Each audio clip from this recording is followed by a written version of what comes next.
Apocalipse capítulo 19.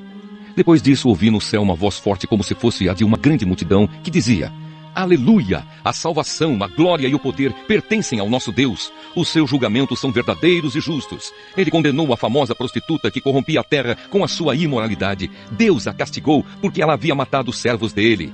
E a multidão disse outra vez: Aleluia! A fumaça do incêndio da grande cidade sobe para todo sempre.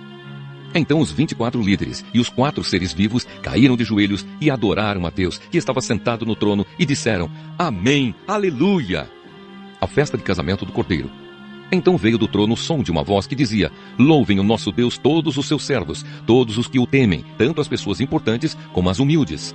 Aí ouvi um som que parecia a voz de uma grande multidão, como o barulho de uma grande cachoeira, ou como fortes trovões, que dizia: Aleluia! Pois o Senhor nosso Deus, o Todo-Poderoso, é Rei. Fiquemos alegres e felizes, louvemos a sua glória, porque chegou a hora da festa de casamento do Cordeiro e a noiva já se preparou para recebê-lo. A ela foi dado linho finíssimo, linho brilhante e puro para se vestir. O linho são as boas ações do povo de Deus. Então o anjo me disse: Escreva isto: Felizes os que foram convidados para a festa de casamento do Cordeiro. E o anjo disse ainda: São essas as verdadeiras palavras de Deus. Aí eu me ajoelhei aos pés do anjo para adorá-lo, mas ele me disse: Não faça isso, pois eu sou servo de Deus, assim como são você e os seus irmãos que continuam fiéis à verdade revelada por Jesus. Adore a Deus, pois a verdade revelada por Jesus é a mensagem que o Espírito entrega aos profetas. Zacarias, capítulo 7. O jejum falso. No dia 4 do mês 9, chamado Quisleu, do 4º ano do reinado de Dario, o Senhor Deus me deu uma mensagem. Isso aconteceu quando o povo de Betel enviou Sarezer e Regem-Meleque com os seus companheiros ao templo do Senhor Todo-Poderoso para pedirem a ajuda dele. E deviam também fazer aos sacerdotes do templo e aos profetas a seguinte pergunta: Faz muitos anos que nós choramos e jejuamos no 5º mês, o mês em que o templo foi destruído. Devemos continuar fazendo isso? Então o Senhor Todo-Poderoso falou comigo e mandou que eu dissesse o seguinte ao povo e aos sacerdotes: Já faz 70 anos que vocês choram e jejuam no 5º mês e também no 7º. Mas não é em minha honra que vocês fazem isso. E quando comem e bebem, é só para satisfazer os seus próprios desejos. Essa mensagem foi a mesma que o Senhor Deus tinha dado antes por meio dos profetas antigos, quando Jerusalém estava em paz e tinha muitos moradores. E o mesmo acontecia nas cidades ao redor e nas cidades da região sul e nas planícies de Judá. A causa do cativeiro. O Senhor Deus falou com Zacarias e disse: Eu, o Senhor Todo-Poderoso, tinha ordenado isto ao povo: Sejam honestos e corretos e tratem uns aos outros com bondade e compaixão.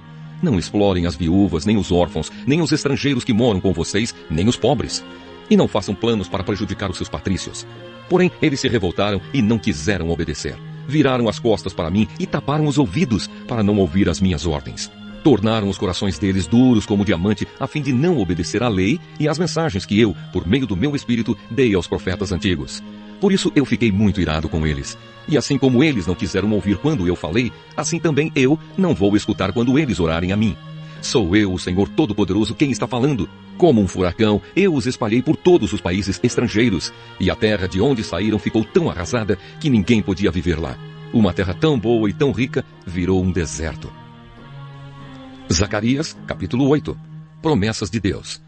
O Senhor Todo-Poderoso falou comigo e disse: Eu tenho um grande amor por Jerusalém, um amor que me faz ficar irado contra os seus inimigos. Eu voltarei para Jerusalém e ali morarei. Então Jerusalém será chamada de Cidade Fiel, e o monte do Senhor Todo-Poderoso será chamado de Monte Santo. Mais uma vez, os velhinhos e as velhinhas, com as suas bengalas na mão, vão se sentar nas praças de Jerusalém. E as praças ficarão cheias de meninos e meninas brincando. Isso pode parecer impossível aos que voltaram do cativeiro na Babilônia, mas não é impossível para mim, o Senhor Todo-Poderoso. Vou salvar o meu povo. Eu os tirarei dos países do leste e do oeste, para onde foram levados como prisioneiros, e os trarei de volta para Jerusalém, onde ficarão morando. Eles serão o meu povo, e eu serei o seu Deus, e os governarei com justiça e fidelidade. O Senhor Todo-Poderoso diz: Portanto, tenham coragem, todos os que estão ouvindo agora, o mesmo que os profetas disseram quando se começou a reconstrução do templo do Senhor Todo-Poderoso e foram colocados os seus alicerces. Pois até aquele momento não havia dinheiro para pagar os trabalhadores e os animais de carga não rendiam dinheiro para os seus donos. Havia tantos inimigos que ninguém vivia seguro, pois eu fiz com que todos fossem inimigos uns dos outros. Mas eu, o Senhor Todo-Poderoso, prometo que agora não vou tratar os que restam deste povo como fiz no passado. Eles semearão as suas terras em paz. As parreiras darão uvas, a terra dará boas colheitas e cairá chuva do céu. Darei tudo isso aos que restarem do meu povo, moradores de Judá e de Israel. No passado, os povos de outras nações maldiziam uns aos outros assim: que Deus os castigue como castigou o povo de Judá e de Israel. Mas eu vou salvar vocês, e no futuro, aqueles mesmos povos dirão uns aos outros: que Deus os abençoe como abençoou o povo de Judá e de Israel. Não fiquem com medo, tenham coragem. O Senhor Todo-Poderoso diz ao povo: quando seus antepassados me fizeram ficar irado, eu os castiguei como havia resolvido antes. Não mudei de ideia. E agora resolvi abençoar o povo de Jerusalém e de Judá, e não vou mudar de ideia. Portanto, não fiquem com medo. São estas as coisas que vocês devem fazer.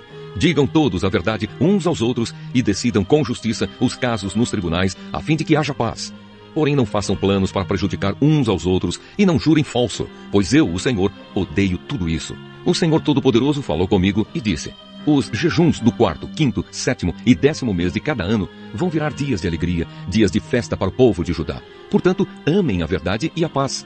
O Senhor Todo-Poderoso diz: vai chegar o dia em que moradores de muitas cidades virão até Jerusalém. Os moradores de uma cidade dirão aos de outra cidade: nós vamos adorar o Senhor Todo-Poderoso e pedir que Ele nos abençoe. E os outros responderão: pois nós vamos com vocês. Muitos povos e nações poderosas virão a Jerusalém para adorar o Senhor Todo-Poderoso e pedirem que Ele os abençoe. Naqueles dias, 10 estrangeiros irão agarrar um judeu para lhe dizer: nós queremos seguir a sua religião, pois ouvimos dizer que Deus está com vocês.